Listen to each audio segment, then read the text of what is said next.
Hello everyone, welcome again. अब तक हमने जो है इकोलॉजी के 3 चैप्टर्स जो हैं वो टोटली कंप्लीट कर लिए हैं, जिसमें ऑर्गेनिज्म एंड पॉपुलेशन जो फर्स्ट चैप्टर था वो कंप्लीट किया है और उसके बाद इकोसिस्टम कंप्लीट किया है and the third one is biodiversity and it's conservation.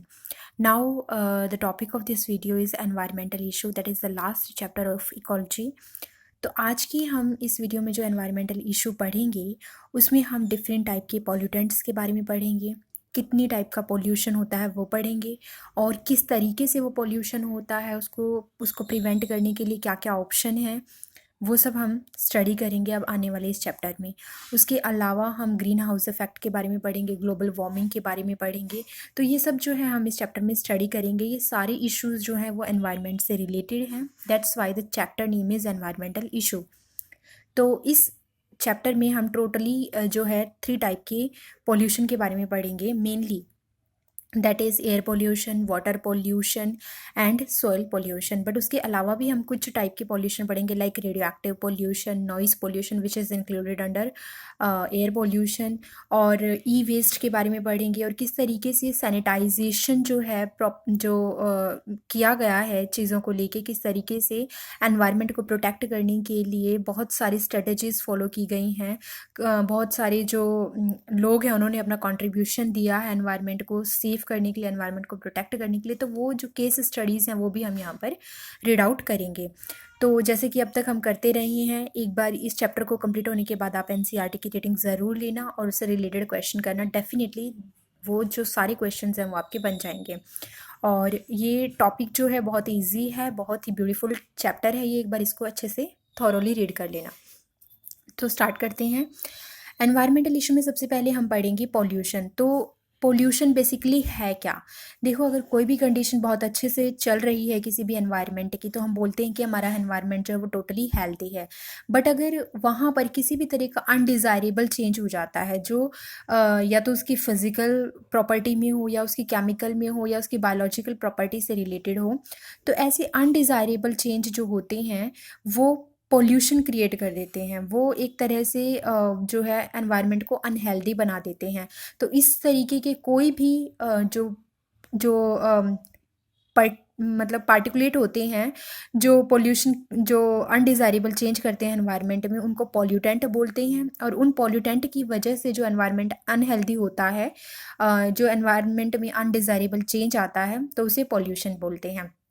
Like air की अपनी एक कंसंट्रेशन होती है हर एक गैसेस की, अगर वो कंसंट्रेशन अपनी एक क्रिटिकल लेवल से हाई हो जाती है तो ऐसी कंडीशन में पोल्यूशन क्रिएट हो जाता है। या फिर एनवायरनमेंट में जो गैसेस होती हैं अगर वो मिक्सअप हो जाएं और एक ऐसा पॉल्यूटेंट बना ले जो एनवायरनमेंट के लिए अनहेल्दी हो, तब उस कंडीशन में पोल्यूशन क्रिएट हो जाता है। ये सिर्फ एयर की बात नहीं है, ये वाटर से रिलेटेड हो सकता है, सॉइल से रिलेटेड हो सकता है। तो वन बाय वन हम इस चैप्टर में रीड करेंगे कि कौन कौन सी चीज़ें हैं जो एनवायरनमेंट में पोल्यूशन क्रिएट कर रही हैं। तो definition is any undesirable change in physical, chemical or biological properties of air, water and soil is known as pollution. And what are pollutant? Pollutant are pollution causing agent, मतलब ऐसे agent जो pollution create करते हैं। ये agent बहुत ही micro particles हो सकते हैं, या फिर हो सकता है मिक्सचर हो किसी ऐसी गैसेस का जो कि हार्मफुल हो, जैसे कि कार्बन मोनोऑक्साइड का अगर हम एक एग्जांपल ले लेते हैं, तो अगर उसकी जो कंसंट्रेशन है वो ज़्यादा हो जाती है तो वो एक पॉल्यूटेंट है, क्योंकि कार्बन मोनोऑक्साइड जो है वो ह्यूमन की रेस्पिरेटरी सिस्टम से कनेक्ट होता है। वो हीमोग्लोबिन के साथ उसकी अटैच होने की कैपेसिटी जो है वो ऑक्सीजन के साथ उसकी अटैच होने की कैपेसिटी जो है वो हीमोग्लोबिन से बहुत ज़्यादा होती है। तो ऐसी कंडीशन में वो एक बहुत ही हार्मफुल पॉल्यूटेंट बन जाता है ह्यूमन बॉडी के लिए, ह्यूमन रेस्पिरेटरी सिस्टम के लिए। तो तब वो एक पॉल्यूटेंट है और वो एक अनडिज़ायरेबल चेंज क्रिएट कर रहा है, that's why it is known as, that's why it cause pollution. तो पॉल्यूशन को कम करने के लिए, प्रिवेंट करने के लिए जो हमारी गवर्नमेंट है उन्होंने डिफरेंट टाइप के एक्ट चलाए हैं। एक्ट जो है फॉलो किए जाते हैं ताकि हमारा जो एनवायरनमेंट है वो सेफ रह सके। इसी चीज़ को लेके बहुत सारे एक्ट आए, लाइक 1986 में फर्स्ट एक्ट आया, दैट इज़ 1986 में एक एक्ट स्टार्ट किया गवर्नमेंट ने, that was environment protection act. Environment को सेव करने के लिए 1986 में एनवायरनमेंट प्रोटेक्शन एक्ट जो है वो स्टार्ट किया गया। To protect and improve the quality of environment, ये इसका मेन मोटिव था कि एनवायरनमेंट की क्वालिटी को इम्प्रूव करने के लिए और एनवायरनमेंट को प्रोटेक्ट करने के लिए ये एनवायरनमेंट प्रोटेक्शन एक्ट जो है वो स्टार्ट किया गया था बाय गवर्नमेंट ऑफ इंडिया। अब हम स्टडी करेंगे एयर पॉल्यूशन। तो जैसे कि मैंने आपको बताया कि पॉल्यूशन का मतलब ही ये है कि कोई भी ऐसा चेंज आ जाना जो कि अनडिज़ायरेबल हो। अगर वो एयर के अंदर आ रहा है that is known as air pollution, अगर वो वाटर के अंदर आ रहा है that is known as water pollution, अगर वो सॉइल में है तो सॉइल पोल्यूशन, और अगर कोई भी ऐसा कोई डिवाइस है जो कि बहुत ज़्यादा साउंड क्रिएट कर रहा है, एक नॉइस प्रोड्यूस कर रहा है, तो वो एक नॉइस पोल्यूशन को क्रिएट करता है। बहुत सारे रेडियो एक्टिव वेस्ट होते हैं जो कि न्यूक्लियर पावर प्लांट से निकलते हैं और ऐसी कंडीशन में वो क्या करते हैं, रेडियो एक्टिव पोल्यूशन क्रिएट कर देते हैं। और ई वेस्ट जैसे कि हमारे घरों से निकलने वाला इलेक्ट्रॉनिक वेस्ट होता है, लाइक ये मोबाइल वगैरह में जो होती हैं, कंप्यूटर में सिलिकॉन चिप होती हैं, ये सब चीज़ें जो होती हैं अगर इनको डायरेक्टली सॉइल में या इसी तरीके से ओपन एरिया में मतलब ओपन एरिया में रख दिया जाता है तो वो एक रेडियो एक्टिव वेस्ट और ई वेस्ट, तो वो एक ई वेस्ट क्रिएट करती हैं।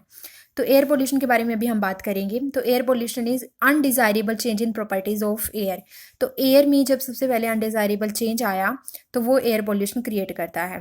और इसे रोकने के लिए 1981 में air prevention and control of pollution act जो है वो स्टार्ट किया गया था। Even it was amended, it's amendment was in 1987। मतलब ये जो एक्ट है ये स्टार्ट तो हो गया था, ये शुरू तो किया गया था 1981 में, लेकिन ये फॉलो कब किया गया, 1987 में। मतलब इसको बना तो दिया गया था 1981 में, लेकिन इसका जो इम्प्लीकेशंस हैं वो 1987 में स्टार्ट हुए थे। नेक्स्ट है sound pollution included in air pollution. Sound pollution एक अलग से कोई पोल्यूशन नहीं माना गया है, उसको एयर पोल्यूशन में ही इंक्लूड किया गया है, इसको नॉइस पोल्यूशन भी बोलते हैं। तो कोई भी मान लो ऐसा डिवाइस है, लाइक अगर हम जो डीजे वगैरह होते हैं बहुत टाइम तक जो बजाते हैं, इसकी वजह से जो अनहेल्दी साउंड जो अनहेल्दी एनवायरनमेंट क्रिएट होता है, एक बहुत तेज़ साउंड होती है जिसकी वजह से बहुत सारे लोगों को डिस्टर्बेंस होती है, तो वो एक साउंड पोल्यूशन का पार्ट माना जाता है हर एक कैटेगरी में। इवन वो एक रेजिडेंशियल एरिया है या फिर वो एक हॉस्पिटल टाइप का एरिया है, स्कूल्स हैं, या कोई इंडस्ट्रियल एरिया है, कमर्शियल एरिया है, तो वहाँ पर एक लेवल रखा जाता है साउंड का।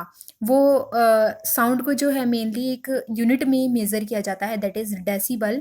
और अगर वो यूनिट उस पर्टिकुलर लेवल की जो वहाँ पर रखी गई है उस एरिया में उससे ज़्यादा होती है तो वो नॉइस पोल्यूशन क्रिएट करती है। लाइक अगर हम हॉस्पिटल्स की बात कर लें तो अगर हॉस्पिटल में ये दिन के टाइम में अगर 55 डेसिबल रखी गई है तो रात के लिए इसका टाइम 45 डेसिबल रखा जाता है।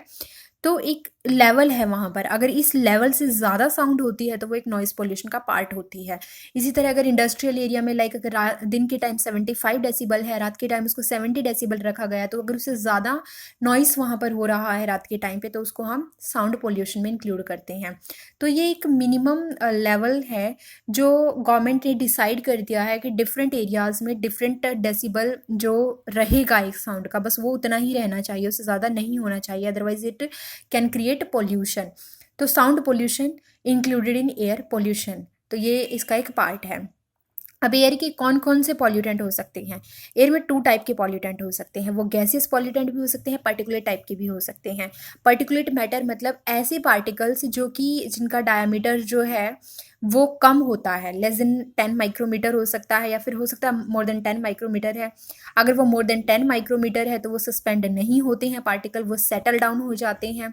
बट अगर उनका साइज़ जो है वो लेस देन 10 माइक्रोमीटर है तो वो सस्पेंड होते हैं पार्टिकल्स एयर के अंदर और एयर पोल्यूशन क्रिएट करते हैं। इनको एरोसोल्स भी बोलते हैं। लाइक अगर हम लिक्विड की बात करते हैं, गैस में लिक्विड्स जो होता है फोग वगैरह बनाते हैं तो इनको हम एरोसोल का पार्ट मानते हैं। गैसियस पॉल्यूटेंट भी 2 टाइप के हो सकते हैं। गैसेस पॉल्यूटेंट में कौन कौन से आते हैं?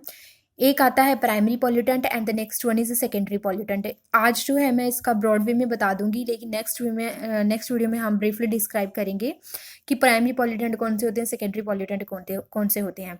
तो प्राइमरी पॉल्यूटेंट में आता है carbon monoxide, oxides of nitrogen, oxides of sulphur and unburned hydrocarbons.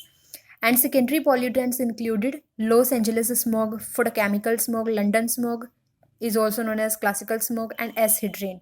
तो ये जो है सेकेंडरी पॉल्यूटेंट में इंक्लूड किया जाता है और प्राइमरी पॉल्यूटेंट में ये जो है इंक्लूड किए जाते हैं। मीनिंग क्या है प्राइमरी और सेकेंडरी पॉल्यूटेंट का? प्राइमरी पॉल्यूटेंट का मतलब ये है कि जो भी गैसेस किसी इंडस्ट्री से आ रही हैं या किसी व्हीकल से आ रही हैं तो वो एज इट इज़ जो हैं हमारी एयर में रिलीज़ कर दी गई हैं, वो मिक्स नहीं हुई हैं किसी और के साथ, किसी और कंपोनेंट के साथ मिल के उन्होंने किसी तरह का कोई और कंपोनेंट नहीं बनाया है, वो जैसी थी उसी कंडीशन में उनको एयर में रिलीज़ कर दिया गया है, तो ये प्राइमरी पॉल्यूटेंट क्रिएट करते हैं। सेकेंडरी पॉल्यूटेंट वो होते हैं जब प्राइमरी पॉल्यूटेंट का आपस में रिएक्शंस हो जाता है और उसकी वजह से जो कंपोनेंट बनते हैं they are known as secondary pollutant. हम आगे डिस्क्राइब करेंगे कि लॉस एंजलिस स्मॉग क्या है, लंदन स्मॉग क्या है and what is acid rain. ये तीनों जो हैं ये डिफरेंट टाइप की कंपोनेंट्स का मिक्सचर होता है और ये सेकेंडरी पॉल्यूटेंट फॉर्म करते हैं। सेकेंडरी पॉल्यूटेंट ऑल्सो हार्मफुल होते हैं। इसमें आप एक एग्जांपल और ले सकते हो, that is PAN, that is peroxyacyl nitrate, तो वो भी एक सेकेंडरी पॉल्यूटेंट का फॉर्मेशन करता है। तो ये जो है ये सारे पॉल्यूटेंट ऐसे होते हैं, इधर दे कैन पार्टिकुलेट मैटर और गैसेस पार्टिकल्स, ये सब मिलके एयर को जो है अनहेल्दी बनाते हैं, that's why they cause air pollution. तो ये एक अनडिजायरेबल चेंज जो है एयर के अंदर क्रिएट करते हैं। तो इसको किस तरीके से रोका जाना चाहिए, इसके लिए क्या क्या वे हो सकते हैं जो फॉलो किए जा सकते हैं ताकि एयर पोल्यूशन को कम किया जा सके, वो सब हम स्टडी करेंगे। बट आज की वीडियो में इतना ही। और ये जो है टॉपिक बहुत ही ज़्यादा ब्यूटीफुल और बहुत ही ज़्यादा नॉलेजेबल है। ये जानना ज़रूरी है हमारे लिए कि हमारे एनवायरनमेंट को कौन कौन सी चीज़ें अनहेल्दी बना रही हैं, because we are young generation, so it becomes our responsibility for this environment. So please आप इस वीडियो को अच्छे से समझो, इसमें क्या क्या टॉपिक ऐसे हैं जो हमें थॉरली स्टडी करने चाहिए। अब आगे की वीडियो में मैं आपको बताऊंगी प्राइमरी पॉल्यूटेंट कौन कौन से जो डिवाइसेस हैं वो रिलीज़ करते हैं और आगे हम उनके बारे में स्टडी करेंगे। तो ठीक है फ्रेंड, आगे के लिए देखते हैं, नेक्स्ट वीडियो में मिलते हैं। Thank you friends.